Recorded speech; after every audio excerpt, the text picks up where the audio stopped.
Good afternoon, and welcome to everyone who is able to join us here today, and a special thank you to those who have joined virtually.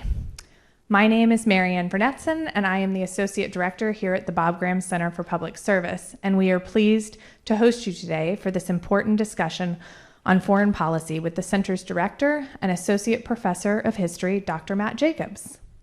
A leading expert on U.S. and Middle East relations, Dr. Jacobs will discuss the events of September 11th, 2001, and their continued relevance to the politics and societies of the world. After his presentation, you'll have a chance to ask questions about both U.S. foreign and domestic policy.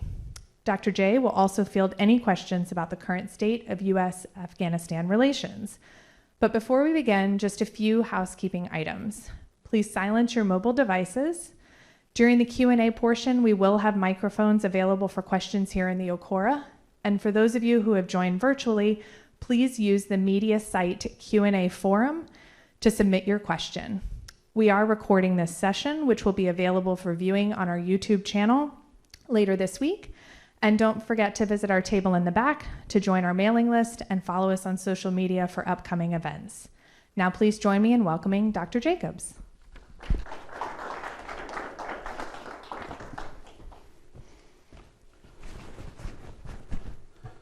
Thank you, Marianne, for introducing, and also I should say thank you to Marianne, but also to Dorothy Zimmerman, the student assistants in the center.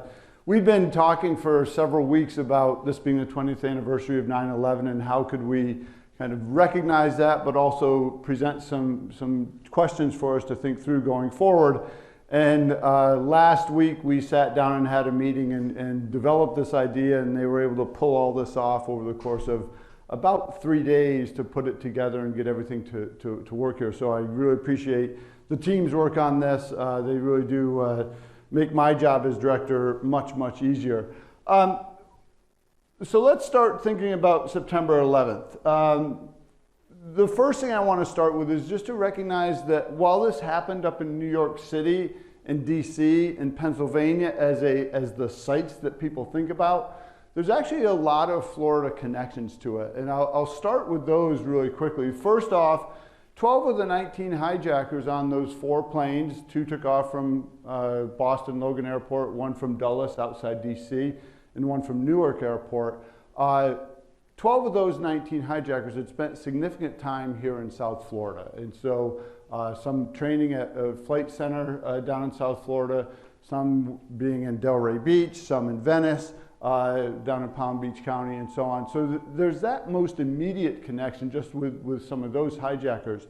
President Bush was actually here in Sarasota as it was happening. He's reading an elementary school in Sarasota at the time, and so you may have seen footage on this where Andy Card, his chief of staff, walks on stage and whispers in his ear that something is happening and so on. But also there's a direct connection to the Bob Graham Center for Public Service as well. So then Senator Bob Graham was actually chairman of the Senate Select Committee on Intelligence, and he oversaw the investigations through Congress as jointly with Representative Porter Goss, also from Florida, who was the chair of the House Committee on Intelligence. They oversaw the investigations into 9/11. I'll also note that Senator Graham wrote a book, Intelligence Matters, on this topic, and then has long been an advocate for declassification of materials related to 9/11. And so I'm actually going to start with a letter that Senator Graham has sent to President Biden. This was written yesterday and sent to the White House yesterday. Dear President Biden, as a former chair of the U.S. Senate Intelligence Committee and co-chair of the Joint Inquiry into Intelligence Community Activities before and after the terrorist attacks of September 11, 2001, the author of Intelligence Matters, the CIA, FBI, Saudi Arabia, and the Failure of America's War on Terror, and someone who has long urged declassification, I commend you for keeping your commitment to transparency. Thank you for ordering that, quote, information collected and generated in the United States government's investigation of the 9/11 terrorist attacks should now be disclosed, except when the strongest possible reasons counsel otherwise. As the nation observes the 20th anniversary of the 9/11 terrorist attacks, the American people should know all of the facts about that fateful day. Your executive order correctly recognizes they, quote, deserve to have a fuller picture of what their government knows about those attacks, end quote. Americans can then thoroughly evaluate and analyze that information to reach a judgment about who was responsible. That full truth about what happened before, during, and after 9/11 is very important for several reasons. First, it will support 9/11 families who have demonstrated incredible perseverance in their long search for justice. Those families should not have been forced to wait for 2 decades. As one family member told ABC News, quote, justice delayed is justice denied. And now we're 20 years later with no justice, end quote. This declassification will help the families achieve justice against those who facilitated the 9/11 attacks. Second, it will allow the United States to demand international accountability for 9/11. For example, there is already ample evidence available publicly that Saudi Arabia provided key assistance to the terrorists. The documents to be released as a result of your declassification order may shine additional light on Saudi involvement in the 9/11 attacks. It will then be up to the U.S. government to hold Saudi Arabia accountable for its role in nearly 3,000 people being killed and more than 6,000 being injured. Third, it will give the United States information it needs to avoid repeating history and to prevent future attacks. As we relive painful memories on this 20th anniversary, it is vital the federal government communicate all it has learned so we can do everything possible to protect Americans.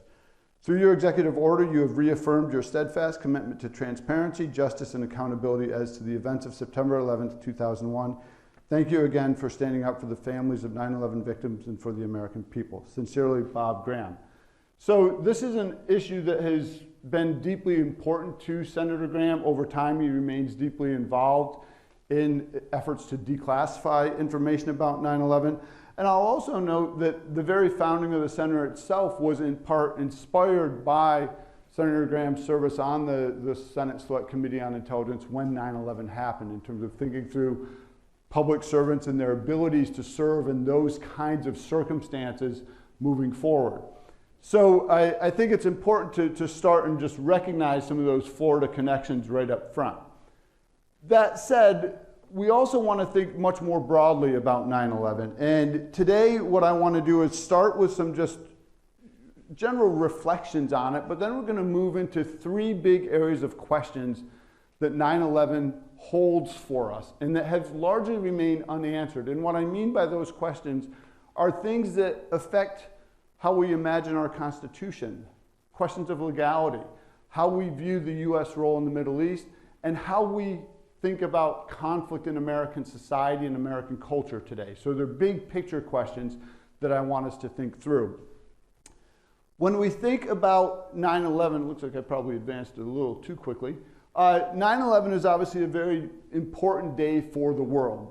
Every generation has those days that you think about, where were you when? My generation, I was born in 1971, has 2 of those days, which is to say 11/9, the breaching of the Berlin Wall in 1989, which is the symbolic end of the Cold War. And then we have 9/11, which is, of course, the day we're here to talk about today. Those 2 are related. I'm not going to go into all the details there, but they are connected. The instabilities and questions that come out of 11/9 are in part how we end up at 9/11. And so there's an interesting synergy there between those 2. Its immediate impact is palpable. I was teaching class on that Tuesday. I was in my first full semester as an adjunct here at UF. I was teaching a course on the Muslim world. And oddly enough, it was a second and third period class, so I was literally in class teaching at the time. And that day, the subject of class was actually the different meanings of jihad in the Muslim world. Obviously, little did I know what was happening around. We didn't have cell phones connected and everything. But literally, you walk out of class to a different world, right? You walk back to my office and people are like, did you hear what's going on? And as the person who's a U.S. Middle East specialist, in the history department and one of the few on campus here, suddenly my career changed at that moment in time, right? Now that's for me as an individual, but we had symbols and changes much more broadly. If you're thinking about the playing of the American national anthem and singing of different patriotic songs in places like Korea, in London, in France, at this point, Russia as well, places that you might not think that would be happening, right? So there's this deeply symbolic and emotional attachment to that moment. It redefined relationships. It redefined relationships between the United States and several countries in the world. It redefined, in some ways, personal relationships between peoples and communities as well. So we need to bear that in mind. There's an attempt to define a new world order coming out of this. So when President George Bush gives his speech to the joint session of Congress following 9/11, that is very explicitly modeled on a speech Harry Truman gave to Congress on March 12th of 1947, the so-called Truman Doctrine speech. In that speech, Harry Truman effectively offers the US ideological declaration of Cold War against the Soviet Union, and he defines a new world order. As Bush and his speechwriters were trying to figure out how best to respond rhetorically to 9/11, they go through a bunch of different speeches, famous speeches that presidents have given, and they settle on that one, that March 12th, 1947 speech, as the one they want to model their speech on. And if you were to look up those two speeches, and you can find them both online, there are striking parallels between them, okay? So Bush is very explicit in wanting to redefine a new world order coming out of this. It also results in the largest reorganization of the federal government since 1947. In 1947, you had the National Security Act, which created the CIA, created the Defense Department, and restructures most of our national security infrastructure, if you will, at the government level, at the federal level. This is bigger. It creates the Department of Homeland Security. It did not exist before 9/11. And that's something that, especially as students, that you've heard about and all that. It did not exist prior to your lifetime, largely. And so think about that for a second. Before I move forward, I want to mention one other thing that's not on the slide, but I think is really important. I mentioned, me being a young teacher here at UF, a young professor in 2001. At that point in time, I really didn't think about the fact that there would come a time when I would be teaching students in my classes on US Middle East relations, on the world since 1945, on US foreign policy, who did not remember 9/11. Well, to you students who are here, we've reached that time, right? We've reached the point where we are now teaching students who were born after 9/11. I have a daughter who's 22, I have a son who's 18. They have no recollection of 9/11, right? So thinking through what does that mean to teach this as a topic is also something really important. And it's one of the reasons why we decided to do this event today at this time of day as a way to try to connect with students a little bit and think through some of those kinds of issues. And maybe provide a framework to help you think through some bigger questions. I don't want to spend a lot of time on the immediate costs, but I do think it's obviously very important that we recognize those costs. Obviously, the very real human toll. So up here on the slide, and I think everyone should be able to see it. Obviously, I have the number of people who were wounded and injured, 2,977 between the passengers and crew on the planes, the people in the Pentagon, the folks in the World Trade Centers who all perished. Obviously, that's really, really vital. And that's one of the things that's most important is to recognize. And I should note, of those 2,977 people who died that day, they're from 58 different countries. The remains of all of them have not been identified. Only about 62% of the remains have actually been identified to this point. There is a collection of materials, I will call it, in New York City, housed in the collections of the 9/11 Museum, where they're hopeful at some point through advances in technology they may be able to continue to identify some of the folks who perished that day. Huge economic costs, that $240 billion, a large portion of that, about $130 billion of it, comes in the first 2 to 4 weeks through the direct economic implications, shutting down the tourism industry and doing all these other things. So there's huge economic costs that come in the short term and long term.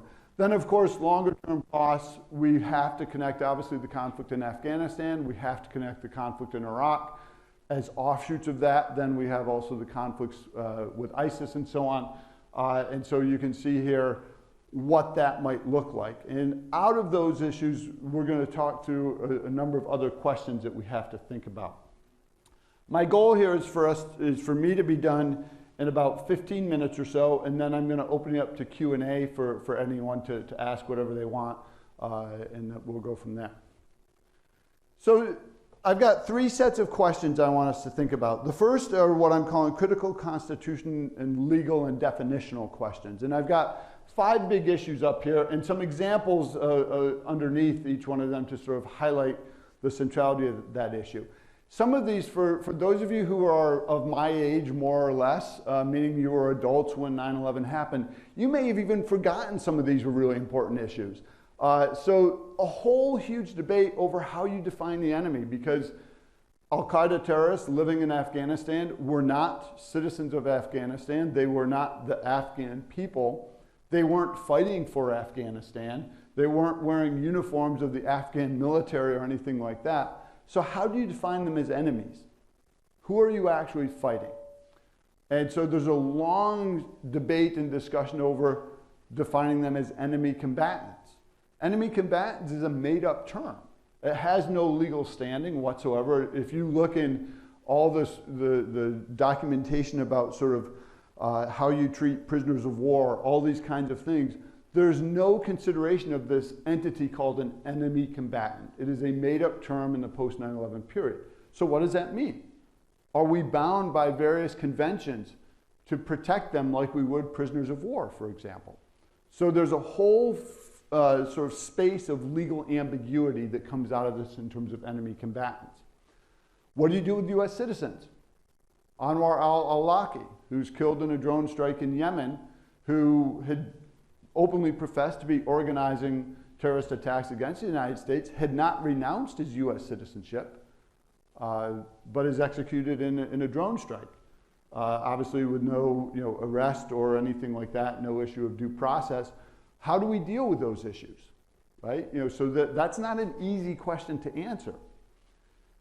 The question of torture versus what was in the phrase of the time, enhanced interrogation techniques. Again, some of you may have even forgotten that whole debate took place, but we saw pictures from Abu Ghraib in Iraq. What does it mean when Condoleezza Rice, who's National Security Advisor in the first Bush administration from 2000 to 2001 to 2005, what does it mean when she gets a phone call from Guantanamo Bay that Khalid Sheikh Mohammed, one of the primary prisoners and one of the organizers behind some of this, is being waterboarded for the 100th time? She gets a phone call to let her know that this is taking place for the 100th time. What exactly different is going to happen after time 99, 98, 97, 96, right? So how do we understand that as a society as we think through some of these types of questions? Indefinite detention, extraordinary rendition. Extraordinary rendition is when you're taken by security forces in one country and brought someplace else, often to what were called black sites, and you're then in a limbo, in a no man's land effectively, where who knows what rules will apply. If we think about national security versus individual liberties, again, a whole debate that we've largely forgotten about, warrantless wiretapping. This is a huge issue around 2002 to 2005, 2006. There are Supreme Court cases that come out of this, etc. Is it acceptable to wiretap someone without a warrant even? Right? So that's a huge constitutional question that asks us to think about our individual liberties and so on. Private security contractors. The use of private security contractors, at certain points, there are actually more private security contractors on the ground in Iraq and Afghanistan than there were active duty U.S. military troops. So if you actually look at those numbers, sometimes we had as much as 180 to 200,000 contractors on the ground in Iraq when we only had about 150,000 or 160,000 troops on the ground. What does that mean? Because they're not subject to local law. They're not subject to the Universal Code of Military Justice because they're not active duty military. They're not subject to U.S. law because they're not operating under U.S. jurisdiction. They're also budgeted out of discretionary funds through the Defense Department, so they're not subject to traditional congressional oversight either. That doesn't mean that they're all doing bad things. right? But it is a constitutional question. There's a fundamental issue there in terms of how do we understand that? How do we utilize that or make sense of that going forward? And then the last one here is drone warfare. Drone warfare allows us to remove the human element in terms of the risk to US soldiers. But there's a big question that comes up around 2008, 2009. Can a drone pilot who's operating out of Nevada suffer PTSD? Because they're not in theater. But here are some things that are different about being a drone pilot from being a pilot on the ground. First of all, if there's bad weather, if you're a pilot on the ground, you don't fly. If there's bad weather someplace and you're a drone pilot, there's some other mission you can do somewhere else in the world where the weather is perfectly fine. So there's actually no downtime. So you just literally move from one to the next to the next. The second is to confirm, because they don't have eyes on the ground, as it were, or eyes in the air right above it, to confirm things. Most missiles have tracking data and many had cameras, nose cone cameras on them. So that drone pilot is actually responsible for observing that literally to point of impact. So unlike the pilot who's flying at 25, 30,000 feet, who drops their payload and they see the explosion and stuff from 25 or 30,000 feet, the drone pilot is actually watching that literally up to as close as I am to each of you today. So that missile hits, and so they can actually see the individual people that might be victims of that. Right? So there's a huge debate in the military over can drone pilots suffer PTSD? The answer is yes, by the way, the answer is yes. But that's a big question about how we fight wars. So those are some questions about constitutional, definitional, and legal sorts of things. Questions about US-Middle East relations. And as I said, none of these questions have been fully answered. And the point is that they're difficult questions. There aren't easy answers to these sorts of questions, right? And 9/11 has put them front and center for us, but 20 years on, we have not been able to come up with good answers that sort of solve these questions. How do we balance contradictory needs or impulses in US policy towards the Middle East? And this is not a product of 9/11, but 9/11 highlights them, and as you move forward in time, they're accentuated even more. So the United States has historically had 6 main interests in the Middle East. And the counterterrorism one is added in post 9/11 period. We want folks, and I forgot to put it up here, but we want countries that will work with us on Israel. We want countries that will work with us on stable access to oil. And we want countries who have stable regimes overall, right? Those have been driving principles in US-Middle East relations over the long term. Whether or not we think those are good or bad, those have been driving principles in US policies over the course of the post-World War II period. On the flip side of that, we also want to advocate, or at least rhetorically claim to advocate, for democratization and economic transformation, but we also are hesitant to embrace mass politics in the Middle East, whether of the nationalist sort or the religious sort. So how do we reconcile those things? And 9/11 adds the counterterrorism piece into that. That creates some contradictions that you cannot reconcile all of them all at once, right? How do you reconcile promoting democratization with wanting folks who will work with us on things like extraordinary rendition and black sites, which is happening in several countries around the Middle East? How do you reconcile those two things? Those are completely and fundamentally contradictory. How do you deal with the existing relationships at the time? Senator Graham's letter referencing Saudi Arabia highlights one important piece of that, but what about a place like Egypt as well, where you've got, at that point, a long-serving monarchy who's since fallen in the Arab Spring of 2011, but how do you work with those kinds of forces as you're trying to wrestle with this question of counterterrorism, a stable regime, promoting democratization in some way, dealing with this fundamental question of how you address terrorism in the region as well? There's no clear answer to that. And as circumstances change, the Arab Spring, it only highlights it even further. One of the big criticisms of President Obama, and it's a fair criticism of President Obama during the Arab Spring, is that there's no consistent response to all the different cases of the Arab Spring. But it's also impossible to do. How do you have a response to protests in Egypt that matches your response to, to the protests in Tunisia, that matches to Bahrain, that matches to Libya, that matches to Syria, when all of them fit differently in this sort of constellation of these 6 different components driving forces in U.S. policy towards the Middle East.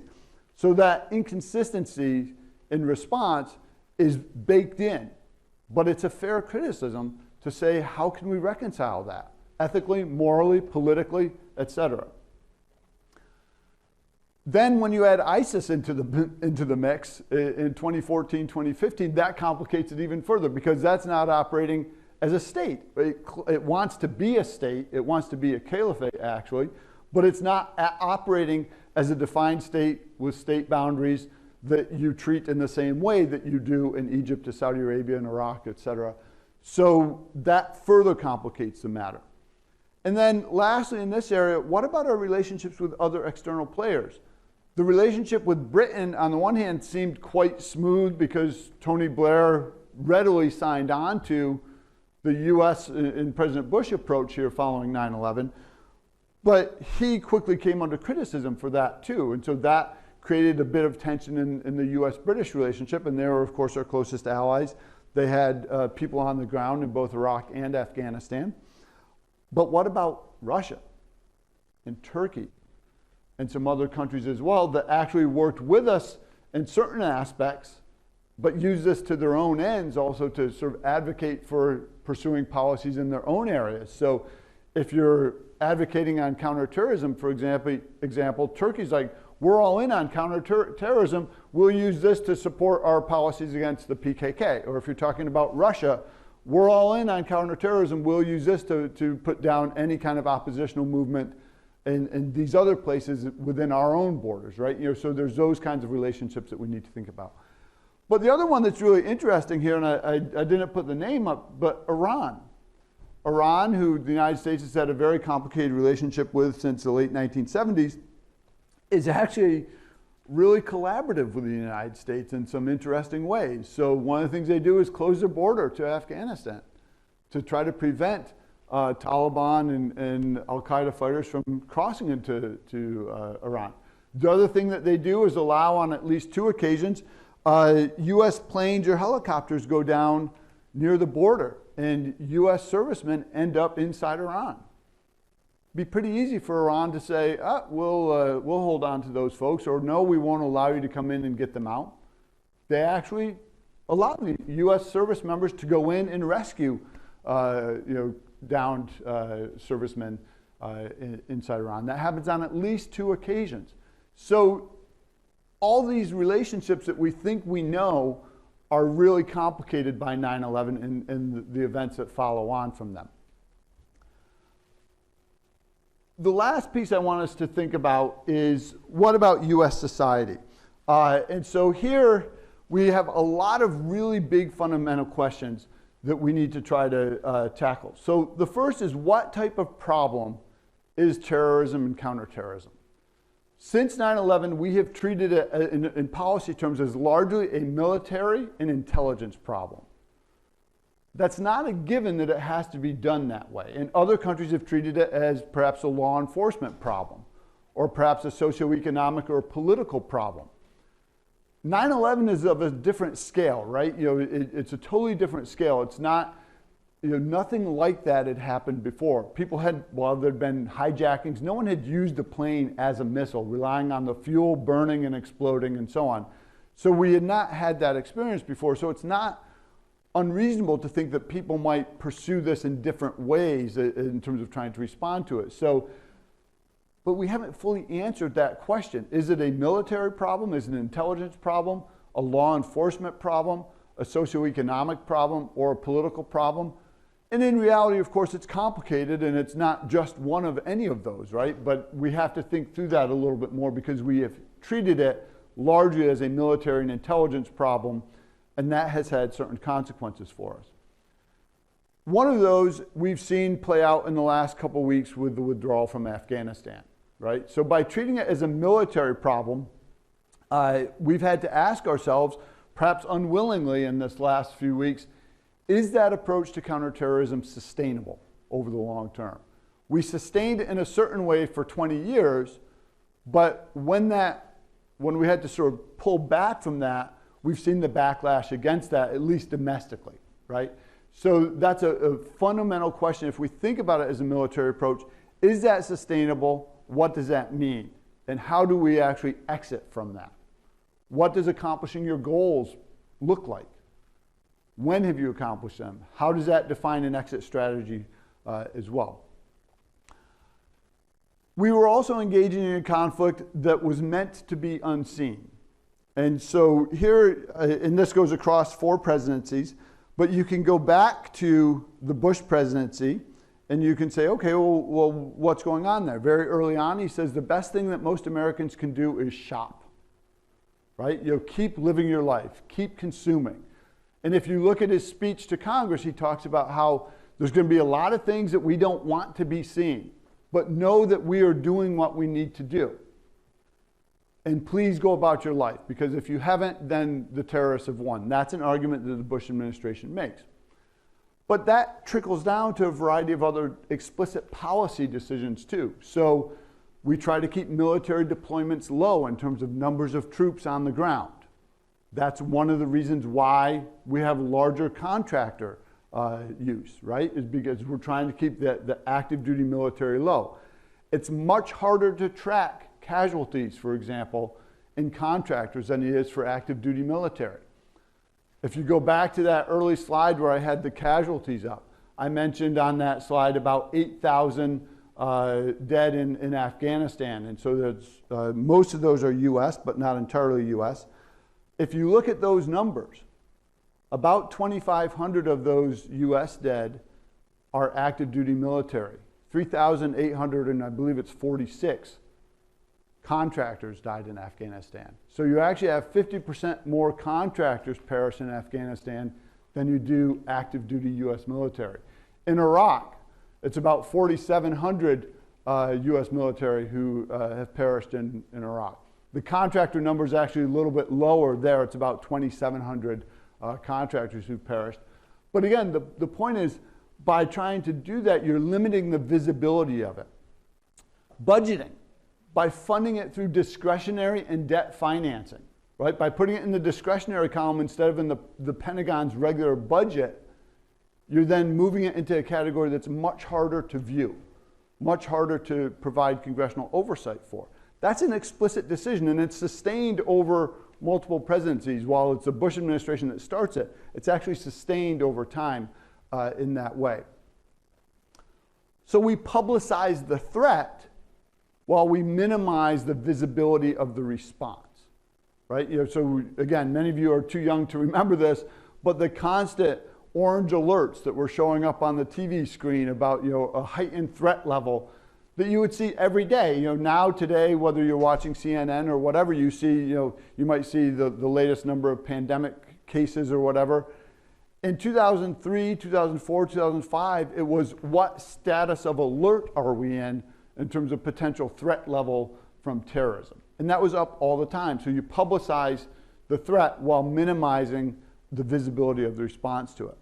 And then lastly, for today's students, what does it mean to grow up in a culture of war, where war is all around you, yet you're meant not to see it? So think about the video gaming that you do. Any first-person shooter game that's out there, there was a military consultant on that. Any one of them. The military was involved in developing those. If you're talking about a lot of the movies that have come out in your lifetime that have any kind of military or intelligence basis to them, it's been all around you. You've grown up, your life has been in part defined by this culture of war around you, but in a way that you're actually, it's the war itself, you're meant to be distanced from it, right? So that's an interesting contradiction in terms of US society for us to think about as well. The last thing I want to mention really quickly is how do we memorialize and think through the question of what do memorials look like. There is a 9/11 Memorial Museum in New York City, appropriately so. But what would a memorial to the conflicts in Afghanistan and Iraq look like? And this is an exercise I actually have students in my classes do sometimes, is try to design one. And the reason why I want you to think about this is think about the questions that you have to answer. Who's a memorial for? Is it to memorialize the dead? Is it to memorialize the cause? Is it for something else? Is it to allow the survivors someplace to go to reflect on what they've experienced? But if you look at Vietnam, for example, there's a whole design contest for the Vietnam War Memorial. Maya Lin is of Asian descent. There's a big kind of uproar about how can you allow someone of Asian descent to win the contest to design a war that the United States doesn't win in Asia. And then the design itself is critiqued, and then you have a second memorial that's built of the 3 soldiers coming out of the woods, and then you have the women's memorial that's added on to deal with all these sort of political ramifications of it.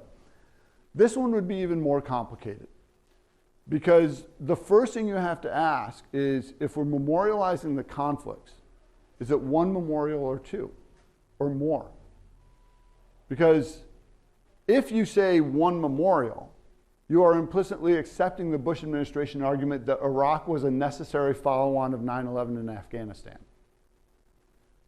If you say it should be more than 1, you may be rejecting the very real experience of the servicemen and women who were deployed to both places and maybe served multiple tours in both of those places. And while they may have recognized them in many cases as separate conflicts, they may view them as one moment, one shared moment in their own lives, right? So how do you navigate that? And those are just the surface level political questions, right? That come out of that. We're not even getting into deeper ones about design. And in the Vietnam War Memorial case, that was viewed as a scar on the earth, representing the scar that Vietnam was for the United States. We haven't even gotten to the question of design. By this point in Vietnam, there was money, fundraising going on. The contest had been launched in 1978. Maya Lin was an architecture student at Yale. It was done as an assignment for a class. The professor in the class didn't think anyone had submitted anything good enough, so he actually submitted a design too. He gave her a B on the assignment, and she's the one who got the actual memorial award. But that's a really fundamental question. Memorials mean a lot in U.S. culture. Think back to all the stuff that we've been going through over the last several years.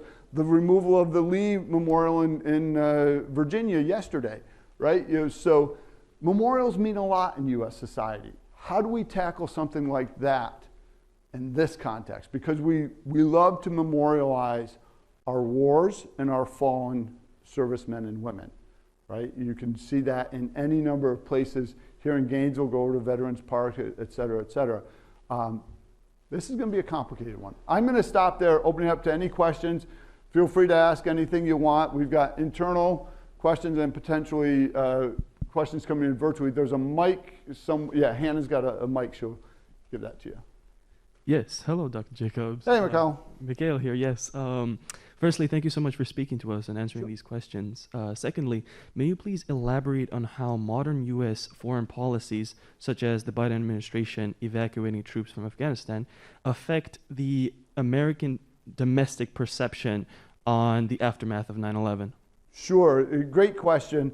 How does withdrawal affect our perception of both, let me expand the question slightly, both the U.S. role in the world, but also the perceptions of 9/11 and was it all worth it, to be a little simplistic about it. But that's certainly a phrase that we've heard a lot over the last few weeks. Withdrawals have to happen, right? No war can be literally never ending. They have to happen. One of the problems in this particular context that I was hinting at here is that because the war was meant to be hidden from view in some respect, how do you withdraw from something? You can't hide that, right? But the war itself was meant to be hidden from view. One of the whole premises of having it go on and on and on and on for so long was that you could sustain it at a level whereby casualties, meaning U.S. casualties, were low enough that they weren't causing political uproar at home, and that there weren't enough civilian casualties and either by mistake or by intentional attack or whatever to cause global uproar about it either. That was the whole practice over the last 10 years, especially since the killing of bin Laden, basically, to try to manage that, was maintain a counterterrorism presence with minimal publicity. But you can't withdraw from that without publicity, right? So that's one of the challenges there. So the perception then, the question about was it all worth it? Let me answer that in this way. No U.S. president could have survived politically without a dramatic response to 9/11. It simply would not have been possible. And think about this again, for you students, you're probably not connecting, or you may not be connecting the dots. Remember, 2000 is the contested presidential election, which centers on Florida, right? And so it wasn't a given that George W. Bush would be president. It wasn't, and he had campaigned on no nation building, kind of being a more humble presence on the global scene and so on. 9/11 happens, and it's easy to ask, well, would the response of President Gore, had he won, been the same? I would argue, while the specifics of is it defense or CIA that's going in, Donald Rumsfeld would not have been Gore's Secretary of Defense. We certainly know that. So the specifics of it would have been different. But Gore would have done something militarily. And in fact, Gore himself had been tasked in the later years of the Clinton administration, as we're becoming more aware of bin Laden and what's going on in Afghanistan. Gore himself had been tasked with developing new military plans for Afghanistan. So, and overseeing that kind of process across multiple branches of the government. So that response still would have come. The is it worth it part of it, though, comes down to the length of time, right? And here you can't answer that question without the albatross of Iraq hanging over that, right? Because you answer that question very differently with Iraq and without Iraq, right? So, okay.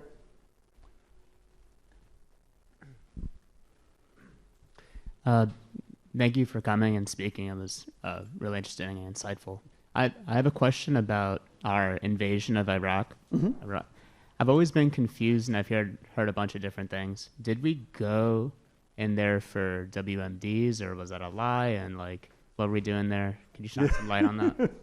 So that's a great question, and there's actually a study done that shows that between September 11th and when we actually go into Iraq in 2003, various members of the U.S. government articulate no less than 31 or 32 different justifications for going to war in Iraq. Okay, those include WMD. It includes sustaining the United Nations because there'd been UN inspections and saying, do UN resolutions mean anything? We need to show that.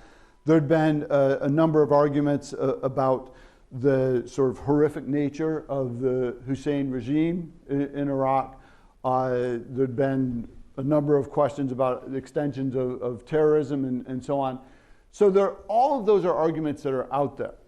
I would think it's a mistake to say it's just because of this. Paul Wolfowitz, who was Undersecretary of Defense, in an interview not long after the start of the war, was asked that very question. Why are we in Iraq? And he said, well, there are many reasons. We settled on WMDs because that's what we knew people would accept, okay? Now, you can read that in multiple ways. Is that the cynic in you might say, well, they're just making up whatever they want to try to convince the public to willingly go along with this. Or the other side of it would be to take the 100% more favorable view of it would be to say, they recognize it's complicated and they're looking at the one that offers the simplest explanation that's going to resonate with the most people. If you look down through different things, the legal justification for war in Iraq is actually articulated by a president that you would not expect. It's actually articulated by Jimmy Carter in 1979. The Carter Doctrine says the United States will use all means necessary to defend its interests in the Middle East. That's the justification in broader U.S. foreign policy that's used for going to war in Iraq. A lot of people don't think about that. And I'm not saying that Carter was advocating for war in Iraq. He wasn't, by the way. But that legal justification in terms of a representation of U.S. interest in Iraq exists before this. The arguments about the UN existed before 9/11. But of course, one could have made the same arguments about WMDs in, say, I don't know, Pakistan, India, North Korea, a bunch of other countries previously, right? They could have made the arguments about upholding the UN and UN resolutions on a number of other cases around the world as well. They weren't made in those cases where they were in Iraq. So the question of intelligence, we now know there weren't WMDs, obviously. So there's obviously an intelligence issue there as well that we need to think through also. So. Thank you, and thank you for coming to speak today. Has there been any recently declassified information that provides new insight into the nature or response to 9/11? So there have been, let me first speak about an issue that Senator Graham was heavily involved in. So as I said, Senator Graham was involved in overseeing the Senate, the joint Senate and congressional inquiry into 9/11. As part of that, there's 28 pages of documents that he had long advocated for the release of and declassification of. Those were released a few years ago. They speak a lot about Saudi engagement or potential Saudi involvement, including a discussion of a compound that a Saudi, well-connected Saudi family owned in South Florida, where a few of the hijackers had direct personal connections with. So some of those materials came out a few years ago. Biden's executive order last week has not resulted in immediately in declassification since then. What that order calls for is a review over the next 6 months and says by 6 months from now, any possible declassification should have taken place. So that's kind of what we're looking for over the next 6 months, is to see what comes out of that process. And that's going to be a review of FBI files, CIA files, defense files, other forms of intelligence files, and so on. Historically, and this is, I've done research in the National Archives, looked at national security stuff over time. They tend to be very careful in declassifying things, right? So there's a traditional kind of 30-year rule. Well, we're only 20 years out, so that's one problem. They don't want to release anything that's going to reveal intelligence gathering techniques, and anybody that's mentioned who's still alive is also problematic, right? So those are general categories when you're looking at declassification more broadly. This may or may not fall into those categories when you start, because there is a specific executive order about this particular issue that may lead to greater flexibility there, we can hope at least. Okay. Yeah. Thank you so much for the presentation. With regarding towards the recent situation with pulling troops out of Afghanistan, with now the Taliban in control, do you think that they could perhaps have an influence on Russia with Chechnya, or perhaps an influence with China, considering that some of them are Muslim, and considering the Uyghurs towards the western part of China and the civil war in Chechnya? Yeah, so great question there. So I feel fairly confident that Putin will do whatever he can to limit any impact of the Taliban in Chechnya and Russia more broadly. That will be a little harder in places beyond his borders, so thinking about Tajikistan and so on.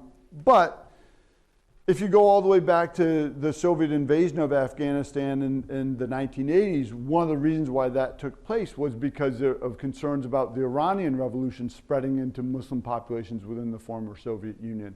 And obviously, the Afghanistan became the Soviets' Vietnam, 33,000 dead, an 8-year occupation that did not succeed, extensive drug use, addiction, and some of the same things we associate with Vietnam, they associate with Afghanistan. So I think it's fair to say that Putin will do whatever he can, and he's got a lot more leeway to do some of those kinds of things to try to limit that impact. China is a great example. China, of course, has been trying to develop economic ties with Afghanistan, trying to become the major player in mining and other kinds of resource development in Afghanistan. They are very worried, though, about what this might mean for the Uyghur population in terms of promoting any kind of Islamist activism, I think is a fair way to say it, in China. But again, the Chinese government is able to act in a way that allows, allows probably isn't the right word, that they utilize greater means of control, obviously, and the Uyghur population's been directly impacted by that, obviously, over the last several years as well. So it's a legitimate concern and question. I think the Chinese aspect, the Taliban's going to have to figure out, do they want to try to exercise any of that leverage, or do they just want the economic output that's going to come from it? Because economically, the Afghanistan government is struggling, right? So. Yeah, going back to the discussion about was it worth it, I think a lot of us know vaguely about failures throughout the Middle East, but I was wondering if you could speak on the sense of effectiveness that American intervention has had in the last 20 years. Yeah, so there are a couple different ways to think about that. In the short run, okay, so first of all, the U.S. military was incredibly effective, even in spite of itself. And when I say in spite of itself, I don't mean in terms of the people on the ground. I mean in terms of the bureaucrats. So the CIA, with less than a month, by the end of September, there are hundreds of CIA operatives on the ground in Afghanistan. There's an internal conflict over who's actually going to take the lead. Is it going to be the CIA or the Defense Department? Those CIA operatives are on the ground and they're calling for Defense Department support. Donald Rumsfeld, the Secretary of Defense, says he will not provide that necessary support unless the Defense Department is given the lead. And this is a debate that goes on over the course of several days, and Bush ultimately says, okay, the Defense Department's going to take the lead here and run with this. All that said, the Taliban as a government had fallen within weeks, right? And by December, we actually have bin Laden cornered in the mountains. We've got the opportunity there to really sort of, if you will, run the table very quickly there. Obviously, the challenges in the mountains get pretty significant. Bin Laden's able to escape at that moment in time, although there's a good chance he was wounded in that process. Then the whole Iraq conversation takes over, and so you start seeing resources being diverted and so on. So in Afghanistan particularly, if Iraq is off the table, it's actually possible to imagine a very different scenario where the Taliban is defeated very, very quickly. And by the way, the only reason, there was a way to avoid that, and it wasn't on the United States in this context, but Bush had said, well, look, you can turn over bin Laden and there'll be no war, right? Now the Taliban wasn't going to do that, but they could have in theory done that. But there is a way that with no Iraq that you could imagine resources being devoted in a way where you actually have a very quick military victory, and then the option at that point to think through the possibilities of, do we do some kind of political, socioeconomic nation building, or do we just say, hey, we came and we achieved our objectives and we're out of here, right? And that's kind of what happened in the 1990-91 Gulf War, where we don't go into Iraq, we actually just we do end up in Iraq, but we don't go to Baghdad to overthrow Saddam Hussein. We just force him out of Kuwait, right? And then say, okay, that's it. And that's what we were charged to do, and we're done, and we're victorious, right? So a narrower definition of interests and goals might have been a more successful or more easily viewed approach to it. Other kinds of things where you could argue that there are successes. Look, there are other types of U.S. involvement in the Middle East. Aid that we have provided in a number of different cases has been vital to the daily life of many people. When we talk about the provision of health care and some other things, that's been vital to the daily life of a variety of people. There have also been other aspects of our involvement that have been problematic. Defeating ISIS could not have been done without U.S. involvement, but also with a clear partnership with the Kurds and with some other partners on the ground there to allow that to happen. The question then is, what happens after you do that? If the goal is achieved, that's where the United States has always struggled, if it's achieved or not achieved. Like, how do we extricate ourselves from it? And that's in our mind, we think about World War II as the easy example. It all, I don't want to say it wrapped up so nicely because you've got Hiroshima, you've got millions of, somewhere around 60 million people die in World War II, so I don't want to suggest that that wraps up nicely. But the extrication from it is actually pretty clear, right? But that's an aberration, really. In the long history of U.S. engagement in the world, there aren't many things that end so clearly as World War II does in that context. And so it creates kind of a false comparison when you think through other kinds of issues in U.S. foreign policy. Okay. Yeah, we'll get you too, so. Cynthia. Thank you, that was excellent. I have been wondering, since the past few weeks and the exit and listening to media coverage, I realize now that there's not one Taliban, that there are a lot of different Talibans that are discussed. And I wondered if you could elucidate the Taliban and how to understand the Taliban. And related to that question, I've noticed the way Americans talk about the Taliban and use them as a metaphor. The best example is recently in the Texas abortion debate, you heard people using the term Texas Taliban. And I wondered if you could talk about how the way Americans talk about the Taliban may be problematic and how it impacts how we see all religious peoples. So that was kind of a big question, but it's something I've been pondering and kind of worrying about.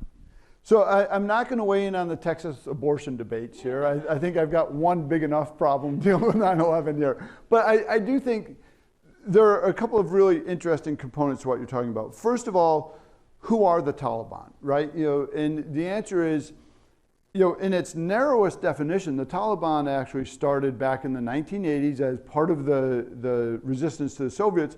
But Talib means student, right? So it started as ideally as a group of students, meaning young folks who are being educated in religious schools at the time in both Afghanistan and Pakistan, and even some other parts of the world who come to Afghanistan. The so-called Afghan Arabs aren't really Taliban, but some of those influence the rise of the Taliban in different ways. The Afghan Arabs are the folks from other Arab countries who end up in Afghanistan during the Soviet period to fight the Soviet occupation. So it starts out as this movement of younger individuals who have been educated in a fundamentalist, if you will, school of thought, to be sure.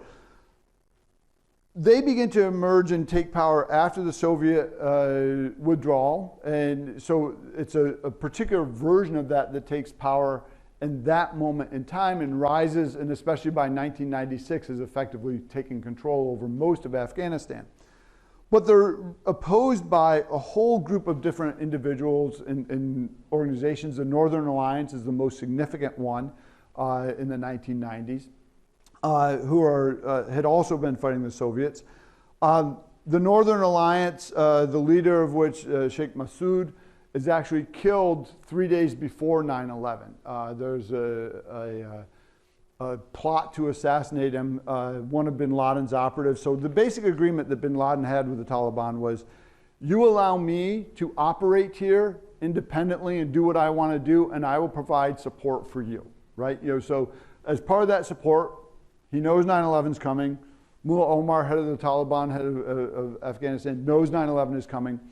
So they set up a quote interview, a TV interview with Sheikh Massoud, and there's a bomb in the camera. And so they detonate that and they kill Sheikh Massoud 3 days before 9/11 happens. And that takes out the largest opposition leader internally because they understand, well, the Americans are likely to come in and so on. So then you have 9/11 happens and you have the military. Mullah Omar ultimately goes into exile and he ultimately dies, so you have new leadership emerge. But in those intervening 20 years, you have a lot of different things happening, right? 20 years is a long time. It is, many of your lifetimes, right? It's a long time. So you've got different centers of leadership and power that emerge, some of whom want to be more accommodationist, some of whom want to be less accommodationist, some of whom are more connected, for example, with the Haqqani group and others that are more into drug trade and financing things that way. So you end up with a group largely defined as the Taliban that is made up of many, many, many different subgroups who are all acting in part in their own interest, but they have the shared common interest of getting the United States out and reasserting control over Afghanistan. They are generally loosely aligned along more conservative Islamist principles as well. It's not a given, though, a year from now that they're all collaborating so effectively, right? So I think that you will likely see a fractious government going forward. With the one exception to that being, possible exception to that, is if the current ruling group is able to really sort of eliminate any kind of opposition within it and really kind of clamp down and consolidate its power. It may be able to do that. But if not, then it's going to be a pretty fractious place moving forward. Okay. We've got a question in the back, yeah. Thank you. Thank you for doing this today. I wanted to know if you could explain more about how you think other countries view America's exit of Afghanistan on the world stage, specifically our allies and also countries we've been to war with in the past. And how do you think that'll impact future relations with these countries should we go to a war again? Yeah. So this is a really fundamental question for the United States. And it's fundamental playing in two sort of cross directions. Historically, if you think about Vietnam as a place where the United States withdrew and then almost immediately South Vietnam falls and so on. And there was a lot of arguments, the United States has lost all its credibility in the world. One of the main arguments for sustaining the U.S. involvement in Vietnam for so long was to defend American credibility. And do we lose that credibility when the United States withdraws? The short term probably, but certainly by the time you get to the late 1980s with the Cold War falling apart and the economic sort of power of the United States in the 1990s, that question's off the table, but nobody's asking about U.S. credibility at that point, except for one really important person, Osama bin Laden.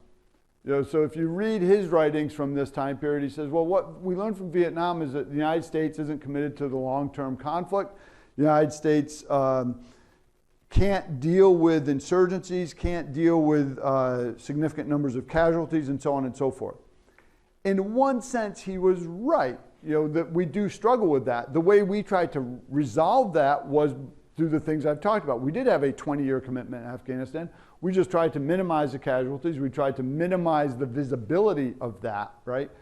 And in some ways it worked, and in some ways it didn't work. The question over the credibility after withdrawing from this, I think it really comes down to a question of what does the U.S. view its role as in the world? And how does it view or develop ways to solve the problems that it believes it needs to be engaged with? Because if the solution to every problem is a military solution, then credibility will continue to go down because those military solutions aren't necessary solutions in every case, right? If there's a more creative approach that says, well, look, there's a lot of tools in our toolbox, and there are other issues that matter more, and maybe we don't have to be as engaged in the same way in some of these other things, then that's a different potential possibility. But we also here have to go back to Vietnam to think through this a little bit more. One of the things coming out of Vietnam is you have an all-volunteer military. So you've got to think through how do you actually convince people to sign up for that, right? So there's a whole effort post-Vietnam to rebuild the idea of the American military too. So if you go back to the 1980s and even 1990s and you watch recruiting videos, so it's be all you can be, learn a job, do all those sorts of things. And there's a really telling moment in 1991 in the Gulf War where a soldier actually gets shot in the backside.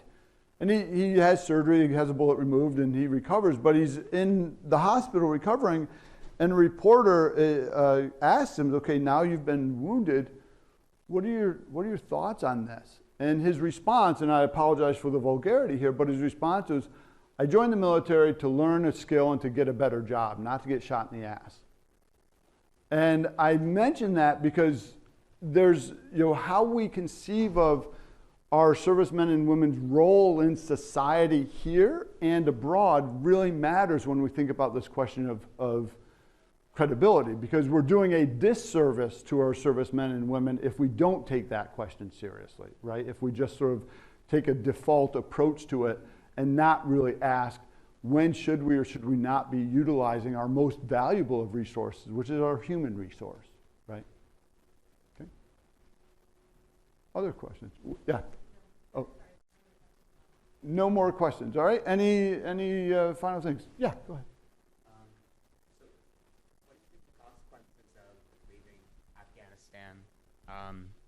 The consequences of leaving Afghanistan, not having troops, not many troops on the ground. Do you think it's going to cause another terrorist group to go in? Well, do you think the Taliban's going to present like a security issue for the United States or other future terrorist attacks? This is, obviously, terrorism is about risk assessment, right? Which is to say, you're not going to get to zero, right? Where literally there will never be another terrorist attack or so on. So the question is how do we assess and evaluate risk? The Taliban, I would argue, poses relatively minimal risk to the United States in and of itself as an organization. Now, there's another part to that answer I'll get to in a second, but in and of itself, the Taliban is much more interested in trying to consolidate its control in Afghanistan, rebuild that society to the extent that they wish to in the ways that they wish to, and all the differences within that group as a political group, as a social group, cultural group, so on. They're interested first and foremost in doing that. Now, the question is, in that instability, does it create an environment where others can then actually engage? And that's what bin Laden and others capitalized in the late 1990s. This was an environment where they could go and operate freely in exchange for supporting the Taliban's initiatives, right? So that's where I would be more concerned overall is how do we navigate that environment more than the particular group of the Taliban.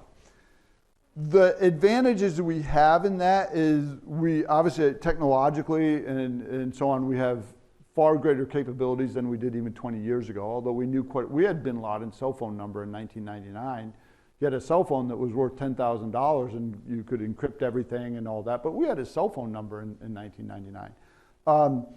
We've got far greater technology than we had then to be able to observe, to be able to monitor things. While I've made some arguments against sort of military interventionism here, sort of unthought through military interventionism, there will be moments in time where there will have to be, whether it's drone strikes or other types of strikes, because there will be a threat that is imminent to, this or that. That's going to be unavoidable to an extent. So, but I don't think the Taliban in and of itself presents an enormous risk. It's more a question of sort of a broader environment and what might other groups be able or unable to do in that context. A couple more questions. Yeah. Hey. Do you have any comments as to why Khalid Mohammed is still in Guantanamo waiting?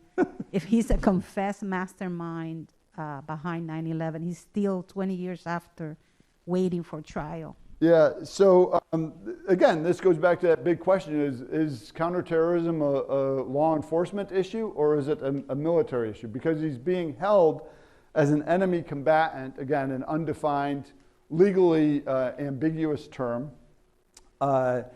He's not being, the United States made a decision long ago to not hold formal trials on most of this, right? So there have been military tribunals because many of these individuals were captured in a context of war, although as this ambiguous enemy combatant kind of individual. So personally, I don't think he's going to be getting a trial anytime soon. I just don't see, there's been no impetus to move in that direction in years, right? The United States and the American public has been largely comfortable with just sort of this indefinite detention. There's the military tribunal part of it is also problematic because, again, what's the legal status and legal jurisdiction for this in a place, Guantanamo, that also doesn't legally exist in any other kind of way that these kinds of things would take place. Now, there have been military tribunals that have taken place there, but again, in this very kind of ambiguous context. So I just don't see a way that he is going to get a tribunal or certainly not a trial in a traditional court, if you will. Aside from Masui, who was the alleged 20th hijacker, he did get a trial in court. There have been very few who've actually had formal legal trials, all civilian, all have been military tribunals. And I don't see any impetus for that to change. I haven't seen any indication that would. Yeah.